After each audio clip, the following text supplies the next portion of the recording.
আবার আমার দেখিয়েছে। কিরে মনি, চারিদিকে তো খালি তুই শুধু।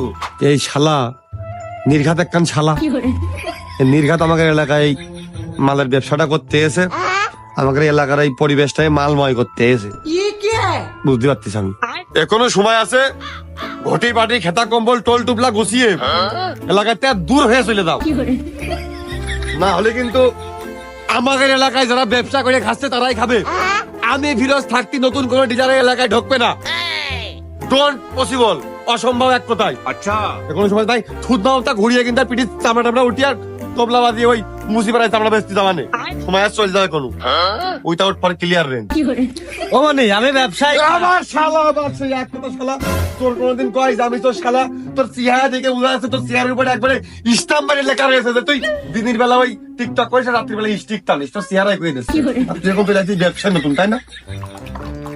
ও মনি, তুই না বুঝে তোর ফুলো মুখে কিন্তু মেলা কথা কয়ে ফেলে দিলি, আমার কিন্তু মাইন্ডই লেগেছে। এ শালা গাঁজা বেশি খায় আবার এর বলে মাইন্ড আছে। ওরে বাবুরে বন্ধু এলেক সবুজ তেল নিয়ে দিনে শালার একটু ফাঁকায় নিয়ে যাই,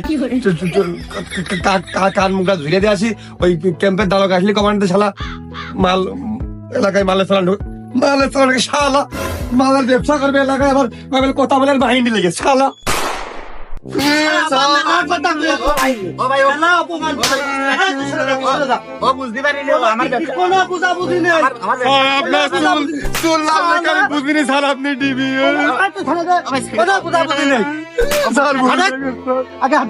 স্যার ছেড়ে দেন, ও মাল খেয়েছে প্রতিদিন আমার কাছ থেকে 50-60 টাকা বিল করে, আমার ব্যবসা বাদ হয়ে যাবে না। ওই শালা তুই কতই তো দেবেন মারার তালে ওই দিকে মারতে পারবেন না, পায়ে ধরে লাভ নেই, আমার আব্বার কাছে খবর দেবে। I am god.